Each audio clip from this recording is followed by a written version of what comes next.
Bueno, se ha dicho ya mucho, habría que encontrarle el punto de que uno pueda agregar valor a todo lo que se ha planteado acá desde la primera presentación del presidente Maguad y las que han sucedido posteriormente. Creo que ha quedado bastante claro a través de todas las presentaciones que hay una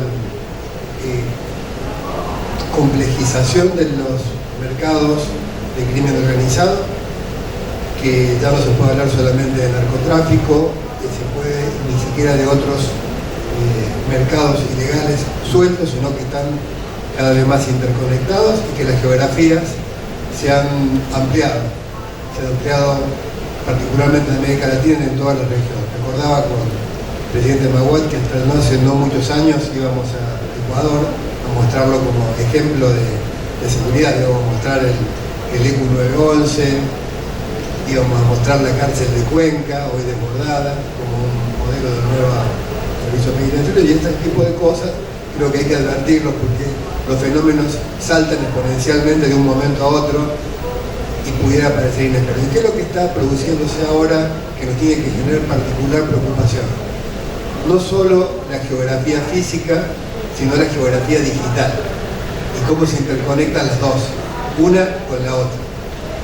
Estamos ante un riesgo de una pandemia de inseguridad que está motorizada particularmente por el crimen organizado, potenciado por uno de sus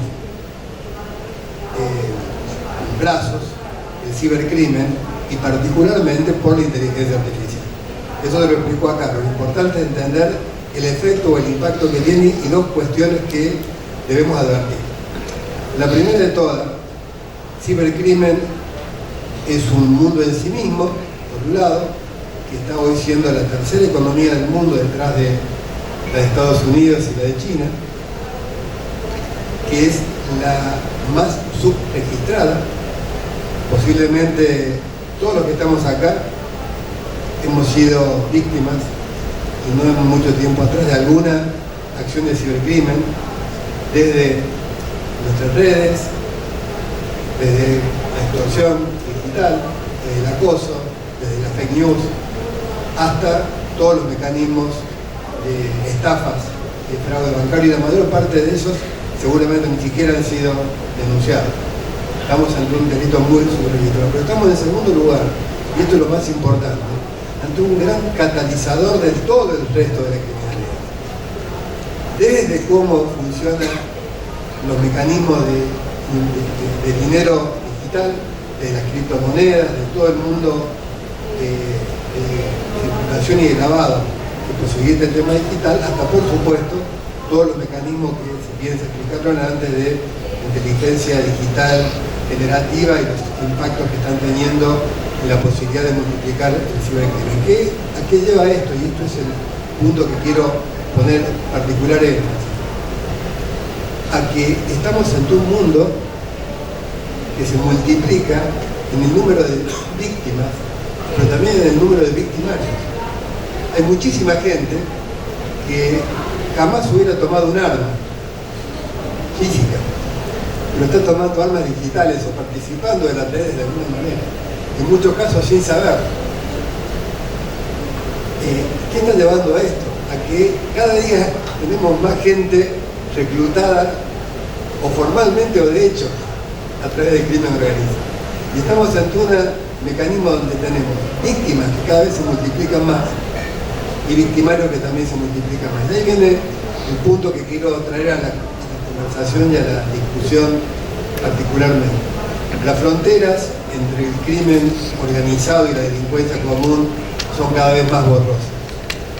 Y la cantidad de participantes de este sistema se multiplica de una manera tan exponencial que hace necesario que desde el Estado y desde la organización de la sociedad civil, desde la academia, pensemos una respuesta que no termine haciendo que seamos el coyote frente al correcaminos.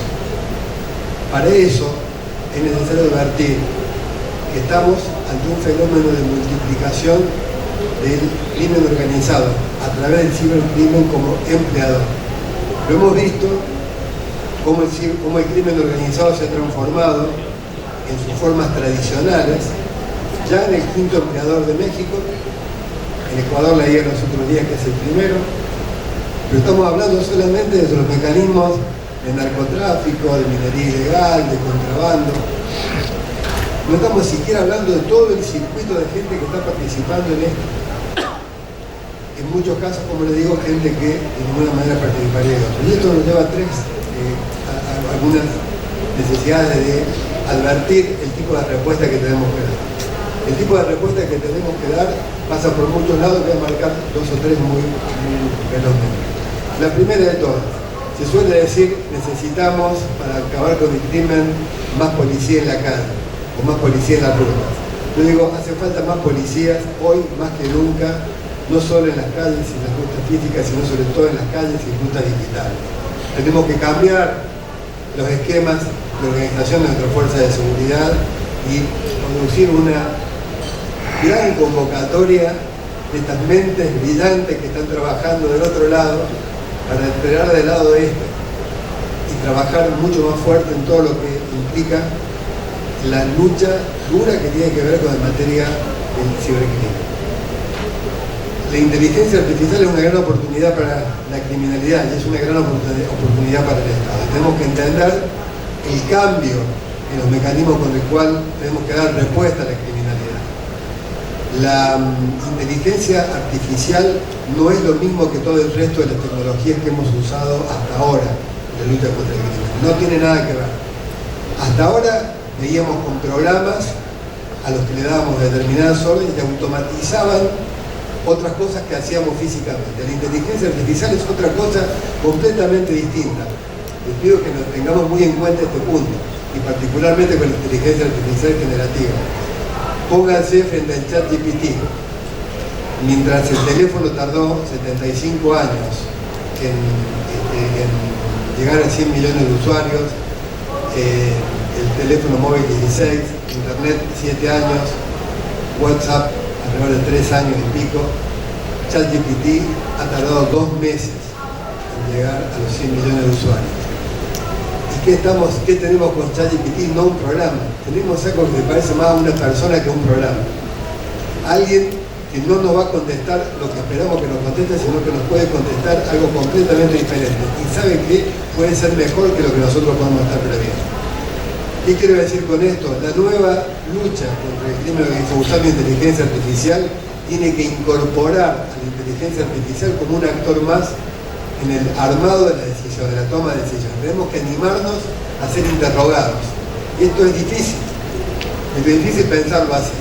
Pero tenemos que sentar en la misma mesa en donde antes sentábamos a un grupo de expertos, de oficiales, de técnicos. Hay que sentar a alguien al cual nos pueda decir: usted está equivocado, usted puede hacerlo mejor. Usted puede tomar experiencias que se están haciendo en otro lado. Esto funcionó y esto no funcionó en tiempo real. Entonces, mi mensaje es, y con esto concluyo, advertir que podemos usar la inteligencia artificial del lado del bien y debemos usarla de un modo completamente diverso al que hemos utilizado. Y el segundo, advertir el fenómeno del empleo masivo que puede traer el cibercrimen de esto y acortarlo. Lo tenemos que cortar en donde está el flujo. Cortarlo cambiando los mecanismos de trabajo en nuestras escuelas, cambiando la forma con que trabajamos y usamos o podemos usar los elementos también de inteligencia artificial para entender la criminalidad y la reinserción completamente distinta que lo que va a hacer esta nueva criminalidad, pensando en nuestros sistemas penitenciarios, en nuestros sistemas penales, incluso en la forma con que los ministerios públicos trabajan este tipo de temas. Y finalmente, entendiendo que ante un fenómeno como el que tenemos, no hay respuesta que se pueda dar solamente de la política de seguridad, ni siquiera de la política social, sino también de la política económica. Porque las economías, sin pensar el rol o el peso que están teniendo todo este tipo de actores en la integralidad del sistema, del funcionamiento del sistema, nos puede llevar a una equivocación. La equivocación de que solamente acabando con la criminalidad acabaremos con un grupo de criminales o poniéndolo en prisión, acabamos con el problema. Lo vamos a acabar si atacamos no solamente el stock, sino el flujo. El flujo de los jóvenes que se incorporan todos los días y que en muchos casos no lo hacen con las armas tradicionales, sino también a través de una computadora, a través de una laptop, a través de una red social. Muchísimas gracias y espero haber contribuido y participar luego del debate. Muchas gracias.